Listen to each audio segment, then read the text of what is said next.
وہ میرے رب کا حکم نامہ ہے، جو کوئی نیک عمل کرے، من عامل صالحا من ذکر او انثی وہو مؤمن فلنحیینہ حیاتا طیبہ، جو اچھے اعمال بجا لائے، مرد ہو یا عورت، شرط ہے کہ وہ مومن ہو۔ تو میرے رب کا وعدہ ہے فَلَنُحْيِيَنَّهُ حَيَاةً طَيِّبَةً، ہم اس کو ستھری پاکیزہ زندگی عطا کرتے ہیں۔ جو اس کا ہو جائے اس کا وعدہ ہے کہ پھر میں اس کو مرنے نہیں دیتا، ورنہ دنیا کے اوپر کتنے لوگ آئے ہیں اور چلے گئے، اور آج دنیا ان کا نام بھی نہیں جانتی۔ میں اگر آپ سے پوچھوں کہ جس زمانے میں میرے حضور علیہ السلام تشریف لائے تھے، اس زمانے کے خاقان کا نام کیا تھا؟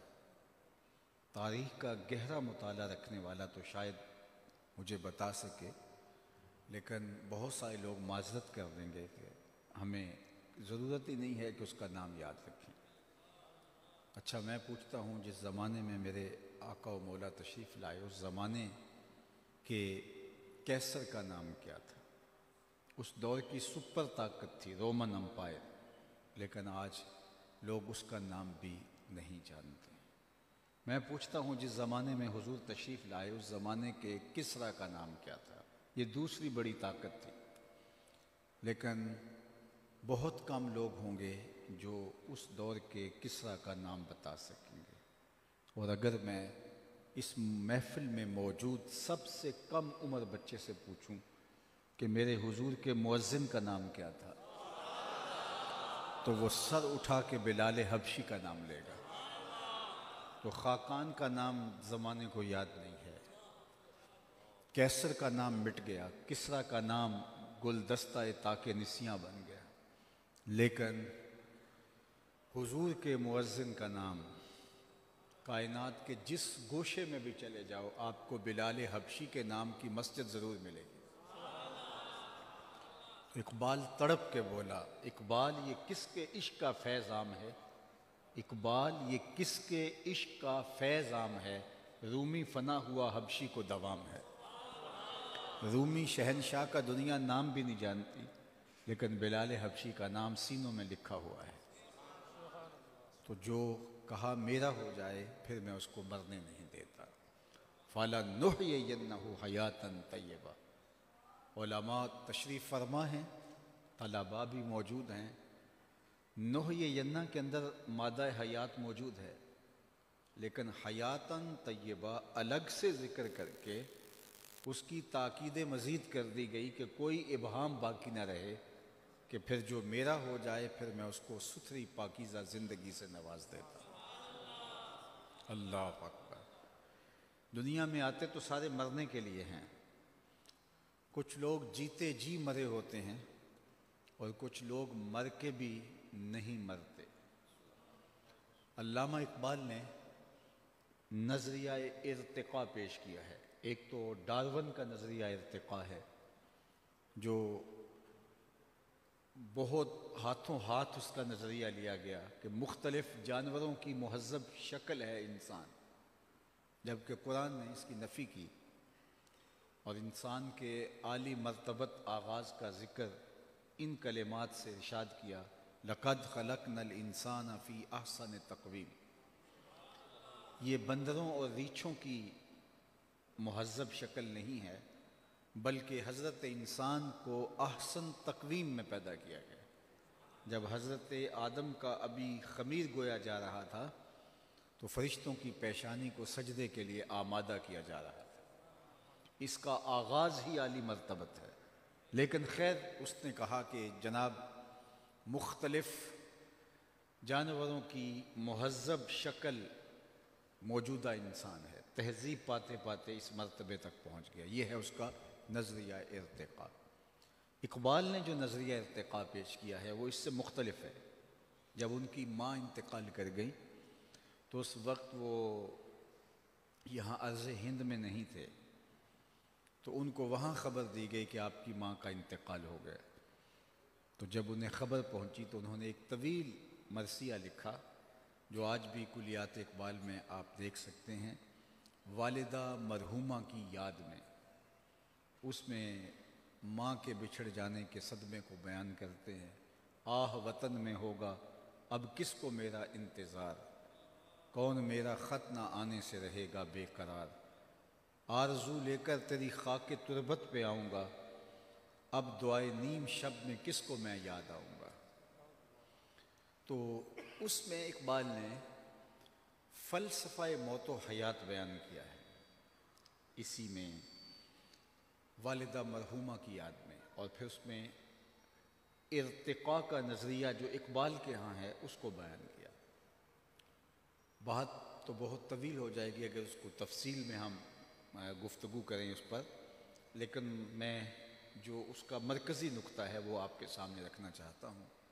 اقبال کہتے ہیں کہ ہر شے کی فطرت میں نشو و نما کی آرزو ہے، آگے بڑھنے کی تمنا ہے، وہ تمنا ہی زندگی میں تحرک پیدا کرتی ہے اور آگے انسان بڑھتا ہے، مشکلیں جھیلتا ہے، تکلیفوں سے گزرتا ہے، حالات کی تلخیاں سہتا ہے، حالات کے جبر کا مقابلہ کرتا ہے، اس لیے کہ آگے بڑھنے کی خواہش نے اس کو یہ جذبہ دے رکھا ہے، اور جب وہ آگے بڑھنے کی اس کے اندر صلاحیت ختم ہو جاتی ہے تو پھر وہ دوبارہ مرکز میں آ جاتا ہے۔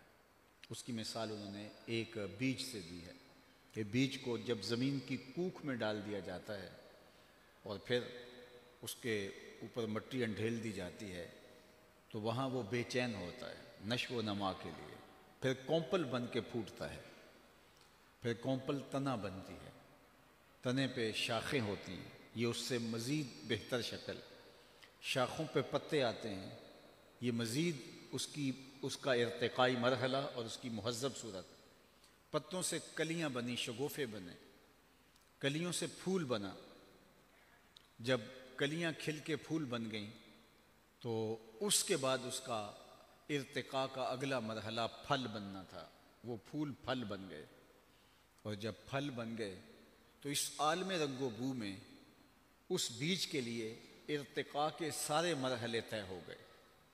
بیج سے کونپل بنی، کونپل سے تنا بنا، تنے سے شاخیں، شاخوں سے پتے، پتوں سے پھول، کلیاں، شگوفے، اور وہاں سے پھول، پھول سے پھل۔ اب اس عالم رنگ و بو میں ارتقاء کا کوئی مرحلہ باقی نہ رہا تھا تو وہ پھل پک کر کے دوبارہ پھر بیج بن گیا، اور دوبارہ بیج بن کے پھر وہ تہہ خاک آیا، اور اب وہ اتنے بیج تھے کہ جب وہ اگے تو ایک باغ اور ایک چمنستان بن گیا۔ اقبال نے کہا کہ اس عالم رنگ و بو میں جب اللہ کے بندے کے کمالات اپنے نقطۂ عروج کو پہنچتے ہیں تو پھر وہ دوبارہ تہہ مزار آتا ہے۔ لوگوں نے سمجھا کہ وہ جو ہے وہ ختم ہو گیا، لیکن وہ تہہ مزار بن کے اپنے ارتقاء کے لیے بےتاب ہے۔ ذرا اس رنگ کو اقبال کے لہجے میں دیکھیے۔ فطرت ہستی شہید آرزو رہتی نہ ہو، خوب تر پیکر کی اس کو جستجو رہتی نہ ہو، موت کو سمجھا ہے غافل اختتام زندگی، یہ ہے شام زندگی صبح دوام زندگی۔ وہ نئی شکل میں نمودار ہونا چاہتا ہے اور اپنے رنگ اور آہنگ کے ساتھ جو ہے وہ اپنے فیض کو جو ہے وہ بکھیرنا چاہتا ہے، اس لیے اسے مرکز کی خاک کے اندر دوبارہ اس بیج کو جانا پڑا۔ اللہ اکبر۔ تو بندہ مومن جب اس دنیا کے اوپر رہتے ہوئے ارتقاء کے سارے مرحلے طے کر لیتا ہے اور آگے مزید ارتقائی منزل باقی نہیں رہتی تو پھر وہ تہہ مزار چلا جاتا ہے۔ لوگوں نے سمجھا کہ وہ ختم ہو گیا، لیکن وہ ختم نہیں ہوا، وہ ایک نئے سفر کا آغاز کرنے جا رہا ہے۔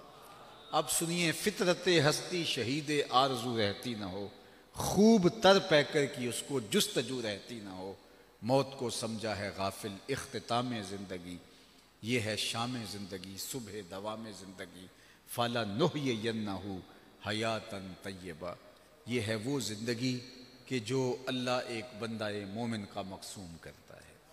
لوگوں نے سمجھا کہ اس کا وجود ہی مٹ گیا ہے، اس کے اجزاء بکھر گئے ہیں، اب اس کا نشان نہیں بچا، لیکن جو اپنی زندگی میں سفر ارتقاء پہ گامزن رہتے ہیں تو وہ کبھی مرا نہیں کرتے۔ ربعی بن حراش ساری زندگی ہنسے نہیں، فرماتے تھے کیا خبر میرا انجام کیا ہو، جلیل القدر تابعی ہیں۔ امام سیوطی نے لکھا، الروض الانف کے اندر امام سہیلی نے لکھا، حضرت قاضی ایاز مالکی اندلسی علیہ رحمہ نے شفا میں لکھا، اور اسی کو ابو نعیم الاصفہانی علیہ رحمہ جو 4 صدی کے مجدد بھی ہیں اور محدث بھی، انہوں نے بھی حلیہ میں لکھا کہ وہ ساری زندگی نہیں مسکرائے۔ وہ فرماتے تھے کیا خبر میرا انجام کیا ہوگا۔ خیر موت تو آنی تھی۔ ایک دن جب پیغام اجل آیا اور وہ آغوش موت میں اتر گئے تو ان کے بھائی کا نام تھا ربیع بن حراش، تو وہ غسال کو بلا لایا، کہا میرے بھائی کا انتقال ہو گیا ہے تو تم اسے ذرا غسل دو۔ تو غسال جب غسل دینے کے لیے داخل ہوا تو فوراً باہر پلٹ آیا، کہا اتنی جلدی؟ کہا یار تیرا بھائی بڑا عجیب ہے۔ کہا کیا ہوا؟ کہا نحنو نغتسلہ وہو یتبسم، ہم اسے غسل دیتے ہیں وہ آگے سے مسکراتا ہے۔ اللہ اکبر، نشان مرد مومن بات گوئم، چوں مرگ آئے تبسم بر لب اوست۔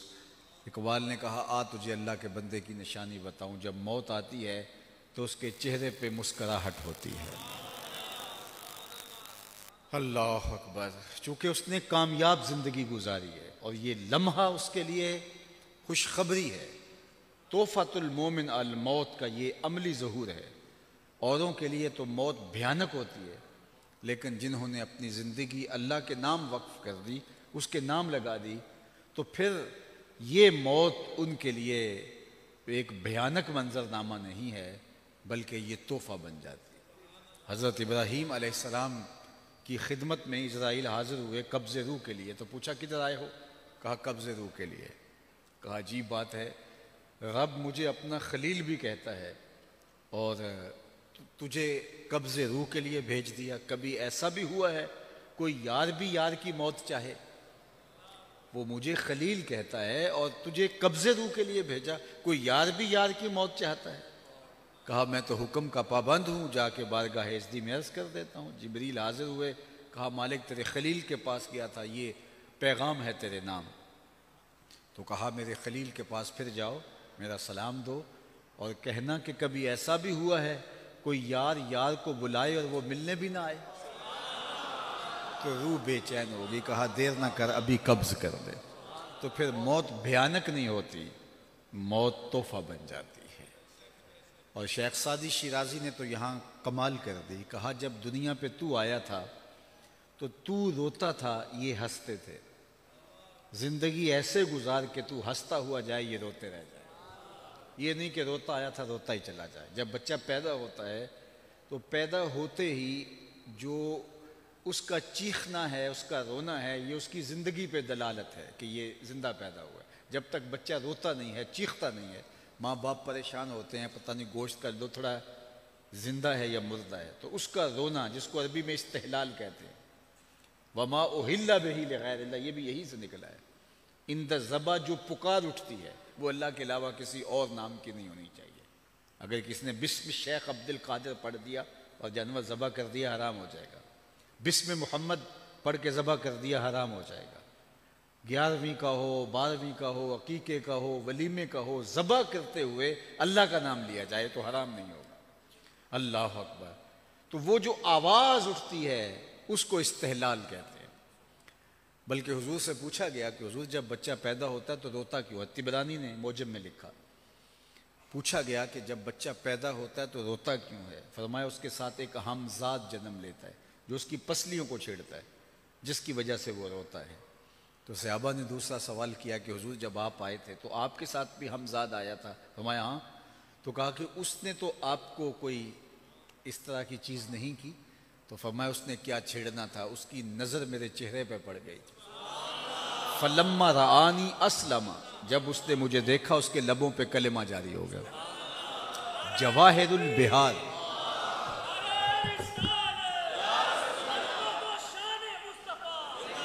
جواہر البحار فی فضائل النبی المختار کے اندر امام نبہانی نے باقاعدہ باب باندھا ہے کہ حضور کا ہمزاد مسلمان ہو گیا تھا۔ دیکھنے والے کہا کرتے ہیں اللہ اللہ، یاد آتا ہے خدا دیکھ کے صورت تیری۔ اللہ نے حضور کا جمال ایسا بنایا تھا جو دیکھتا وہ پکار اٹھتا کہ یہ اللہ کے رسول ہی ہو سکتے ہیں۔ کہا اس نے کیا چھیڑنا تھا مجھے؟ فلما رآنی اسلم، جب اس کی نظر میرے جمال نور پہ پڑی تو اس کے لبوں پہ کلمہ جاری ہو گیا۔ اللہ اکبر۔ تو وہ ہمزاد پسلیوں کو چھڑتا ہے تو بچہ روتا ہے، رونا زندگی پہ دلیل ہوتا ہے، ماں باپ خوش ہو جاتے ہیں، مبارکیں دیتے ہیں، مٹھائیاں بانٹتے ہیں۔ شیخ بولے جب تو آیا تھا تو روتا تھا اور یہ ہنستے تھے، ایسے زندگی گزارنی ہے کہ تو ہنستا ہوا جائے اور یہ روتے رہ جائے۔ اللہ اکبر۔ تو اصل تو ہمارا انجام ہے، انما الاعمال بالخواتیم، جس طرح انما الاعمال بالنیات، یہ بھی روایت ہے انما الاعمال بالخواتیم، اعمال کا دار و مدار تو حسن خاتمہ پہ ہے۔ رنگا رنگ سہیلیاں پرن کڑے، پر پریا اوسدا جانی جس طرح توڑ چڑھے۔ کتنے لوگ ہیں جو مرتبہ کمال تک پہنچے ہوتے ہیں، آخر میں آ کے لڑک جاتے ہیں۔ آج ہم اپنی آنکھوں سے نہیں دیکھ رہے، کتنے کتنے لوگ ہوتے ہیں لیکن ان کا انجام دیکھو کتنا عجیب ہو جاتا ہے۔ بلعم بن بورا کی مثال ہمارے سامنے موجود ہے۔ بنی اسرائیل کا مستجاب الدعوات ولی تھا، جب ہاتھ پھیلا کے دعا مانگتا تو منہ پہ ہاتھ بعد میں آتے، قبولیت پہلے ہو جاتی، اتنا مستجاب الدعوات تھا۔ لیکن پھر اسی کے بارے میں کہا گیا مثلہ کمثل الکلب، اس کی مثال کتے کی مثال ہے، زبان لٹک گئی تھی، زمین چاٹتا تھا مستجاب الدعوات اور اللہ کا ولی تھا، لیکن انجام بہت برا ہوا۔ اسی لیے میاں صاحب بولے پڑھنے اتے مان کرینا تے نہ آکھی میں پڑھیا، او جبار کہار صداوے متا روڑ دیوے دودھ کڑیا۔ جب تک یہ یقین نہیں ہو جاتا کہ میرا انجام کیا ہے، اس وقت تک دھڑکا لگا رہے۔ ابو العالیہ جلیل القدر تابعی ہیں، بخاری اٹھائیے کتاب الایمان، حضرت ابو العالیہ فرماتے ہیں کہ میں 30 اصحاب پیغمبر سے ملا، حضور کے 30 اصحاب سے میری ملاقات ہوئی ہے، 30 اصحاب سے میری ملاقات ہوئی اور میں نے ہر ایک کو فکر مند دیکھا، سب کہتے تھے انجام ٹھیک ہو جائے۔ اللہ اکبر۔ آج تو ہم سمجھتے ہیں کہ ہم بخشے ہی ہوئے ہیں، لیکن وہ جنہوں نے حضور کو دیکھا، حضور کی صحبت میں رہے، اللہ اکبر، وہ بھی ڈرتے تھے۔ جن کو حضور نے کہا بشارت دی جنت کی، وہ بھی اینٹ اٹھاتے ہیں اور پھر نیچے رکھتے ہیں، تو کہتے ہیں کاش کہ میں اینٹ ہی ہوتا۔ چڑیا کو بیٹھے دیکھتے ہیں حضرت ابوبکر رضی اللہ تعالیٰ عنہ، وہ ایک شاخ سے دوسری شاخ پہ جاتی ہے تو کہتے ہیں واہ چڑیا کہ کیا موج ہے، ایک شاخ سے دوسری شاخ پہ چلی جاتی ہے اور تیرا حساب بھی نہیں ہوگا، پھنسے تو ہم ہیں جن کا حساب ہوگا، ہمارے پلے کوئی عمل نہیں اور ہم سمجھتے ہیں جنت کے ٹھیکیدار ہم ہیں۔ تو کہتے ہیں 30 اصحاب سے ملا ہوں، 30، ہر ایک کو میں نے ڈاڈا فکر مند پایا ہے اپنے انجام کے حوالے سے۔ حضرت بایزید بستامی سے ایک بڑھیا نے کہا تھا، حضرت ایک مسئلہ پوچھنے آئی ہوں، پوچھئے۔ کہا آپ کی داڑھی اچھی ہے یا میرے گدھے کی دم اچھی ہے؟ یہ کوئی مسئلہ مجھے پوچھے پھر جانے کہاں پائے۔ لیکن بایزید رو پڑے، کہا بڑھیا تیرے سوال کا جواب فی الحال میرے پاس نہیں ہے، یہ تو میں مرنے کے بعد ہی بتا سکتا ہوں۔ حضرت بایزید کا 72 سال کی عمر میں انتقال ہوا، بڑھیا کو خواب میں ملے، اس نے کہا میرا سوال وہیں کھڑا ہے، تو کہا اللہ کا شکر ہے میرا خاتمہ ایمان پہ ہو گیا، لہٰذا تیرے گدھے کی دم کو میری داڑھی سے کیا نسبت ہو سکتی ہے؟ اس نے کہا بتائیے آپ کے رب نے آپ کے ساتھ سلوک کیا کیا؟ تو حضرت بایزید کہتے ہیں کہ جب میں مالک کے حضور پیش ہوا تو مالک نے کہا اے بوڑھے بتا میرے پاس کیا لے کر آیا ہے؟ تو میں نے جواباً عرض کی مالک بادشاہوں کی چوکھٹ پہ جب فقیر آئیں تو بادشاہ یہ تو نہیں پوچھتے کہ کیا لے کر آئے ہو، فقیروں سے تو یہی پوچھتے ہیں کیا لینے آئے ہو۔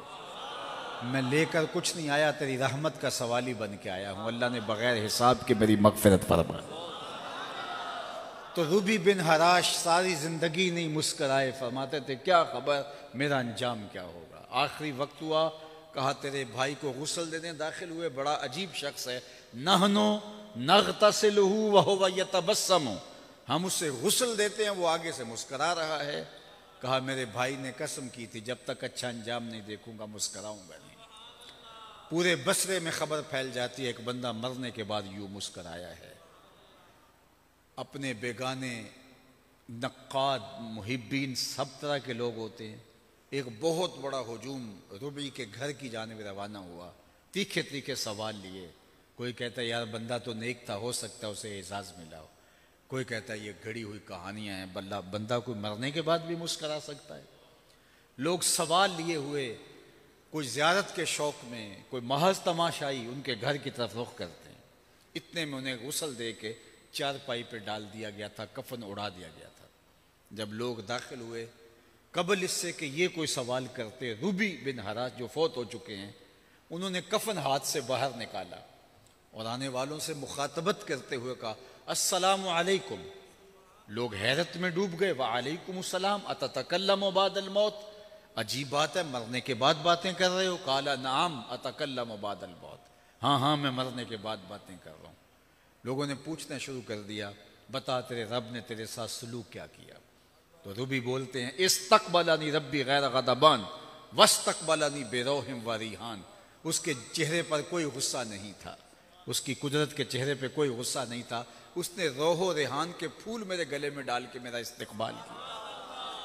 لوگ باتیں پوچھنے لگے، کوئی ادھر کی کوئی ادھر کی، جب سلسلہ کلام طول پکڑنے لگا، امام ابو نعیم الاصفہانی نے حلیہ میں لکھا کہ ربی بن حراش نے کہا عجلوا بی ولا تؤخروا بی لأن ابا القاسم ينتظر علی الصلاۃ، دیر نہ کرو، مجھے جلدی قبرستان میں لے جاؤ، تم مجھے باتوں میں لگا رہے ہو، امام الانبیاء میرے جنازے کا انتظار کر رہے ہیں۔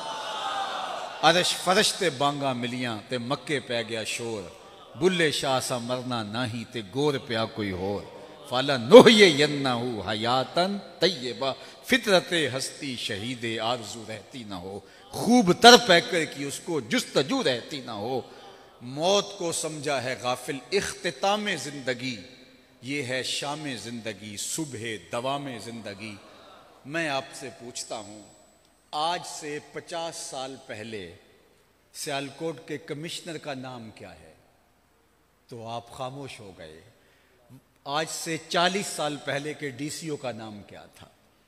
سرمایہ داروں کے نام پوچھوں آپ نہیں بتا سکیں، اور میں اگر آپ سے یہ پوچھوں کہ ایک فقیر 2 دروازے پہ بیٹھتا تھا، اس کا نام بتا سکتے ہو تو آپ سر اٹھا کے حافظ صاحب کا نام لیں گے۔